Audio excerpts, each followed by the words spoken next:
Howdy and welcome to LeeReads, where I talk about the books I've been reading and enjoying lately. April was quite the fast, exciting month. There was the eclipse. My husband and I traveled a few hours away to see some family and also get to experience totality. The temperature dropped 10 degrees, the birds got quiet, the crickets started singing, and I was not expecting the corona, so that part really took my breath away. It was a really special thing to get to see and experience, and I'd love to see another full, total solar eclipse again one day. So with that travel and visiting with family, and then with my birthday and my parents came and visited us for a few days, I wasn't reading so much during that time. I did get some reading done. I pretty much enjoyed the books that I read as well. And two of them were actually on my bingo card for this year. One is an advanced reading copy, which is Relics of Ruin by Aaron M. Evans. It is the sequel to Empire of Exiles, which is an epic fantasy that is really multifaceted. I have a reading vlog when I read the first book. I really enjoyed that one. I liked the magic systems that's introduced. It's essentially a murder mystery plot in the first one with this outer layer of this treasonous kind of political stuff boiling to the surface.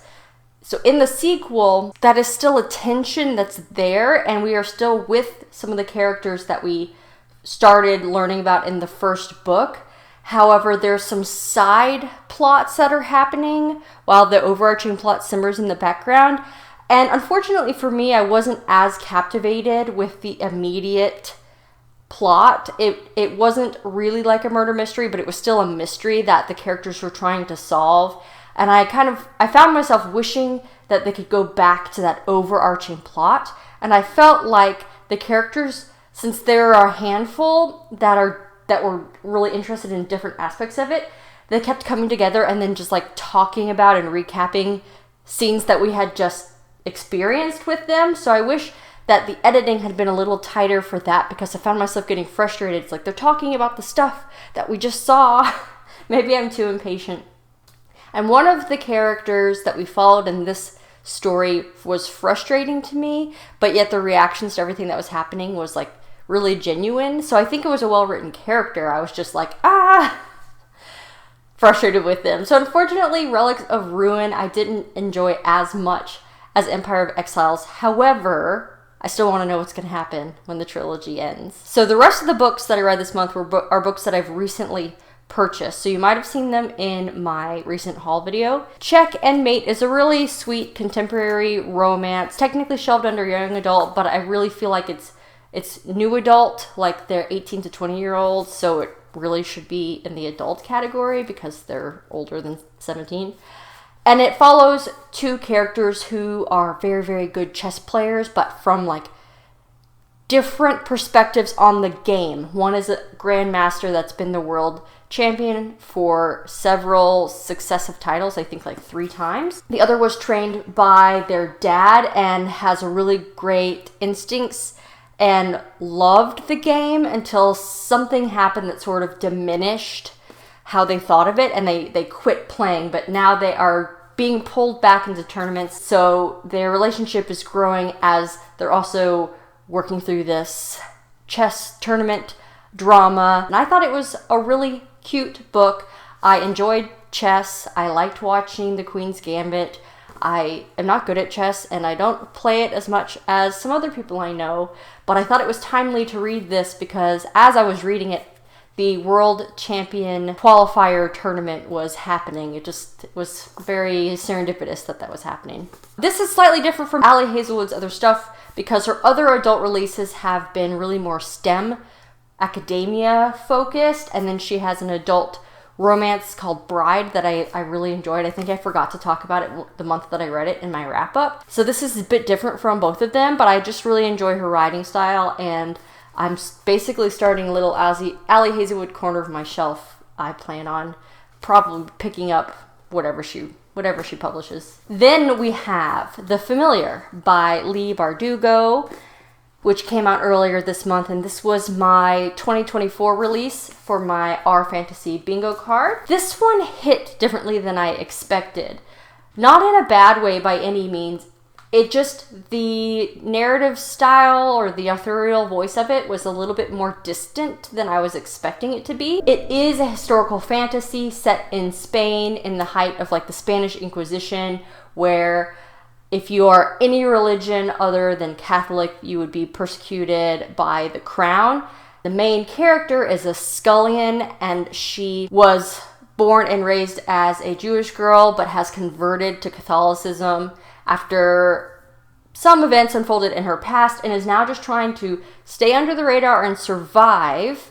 But she has this magical ability that could get her killed. One thing I really liked that this book talked about is like, it's not enough to just survive, and sometimes you want more, and that may make you do foolish, reckless things like the main character does when she starts doing her magic as miracles from God, and it catches royal attention, and she gets basically coerced into this competition to become selected by the king. But there's a whole lot of other stuff woven into it with some other tropes I don't want to spoil. As far as what I've read by Leigh Bardugo before, I started Ninth House and didn't enjoy it, and I did read Six of Crows and the first book in the trilogy, Shadow and Bone, and I enjoyed those. This is definitely a lot more world building. It's very well researched, and the characters they're scheming, but in an intriguing way that even though I didn't feel overly connected to them, I still wanted to see how it all played out. So I think that this was a success. I just wasn't as emotionally gripped by the story as I expected to be, or as other people may be. Then last, I read Butcher and Blackbird, which is a dark, humorous, contemporary romance that I picked up when I was at Barnes & Noble because I had heard great things about it in either our fantasy or our romantic fantasy subreddits. I wasn't quite sure if this was going to be up my alley because it's about two serial killers who target serial killers and how they come together and start competing against one another, and then it's a romance, so then the relationship grows from that. When I was reading it, I was thinking, I don't know that I can do this, right? Because it's kind of gory. They kind of revel in what they do, and it really is like they are psychopaths. So that perspective was unique. The chemistry of how they came together was really like, it's hard to say insta-lovey because they have known of each other for a long time. So I did finish that one. There's a sequel coming out that is following two other characters that you meet in this one, which I'll probably read, but I think I'll get it from the library rather than purchasing it. It was enjoyable, but I don't think I'll ever reread it, and I don't know that type of humor or just the setting of it, or just the fact that the characters were so wild wasn't really my favorite. But, you know, I gave it a try, so. I mean, and what am I expecting? The trilogy is called the Ruinous Love Trilogy. I think the cover is pretty fun, though. I mean, yeah, it pretty much tells you what you're in for. This is a not too serious story. We should appreciate that it leans into what it is. And that is it for the books that I read this month. I'm pretty pleased with what I managed to read, especially because I was tackling some goals of reading physical books that I own, as well as working on my bingo card, and I read an eARC. So, yay! Thank you so much for watching. I hope that you enjoyed this video. Let me know what your favorite thing was that you read this month. And as always, don't forget to support your local library. Thanks.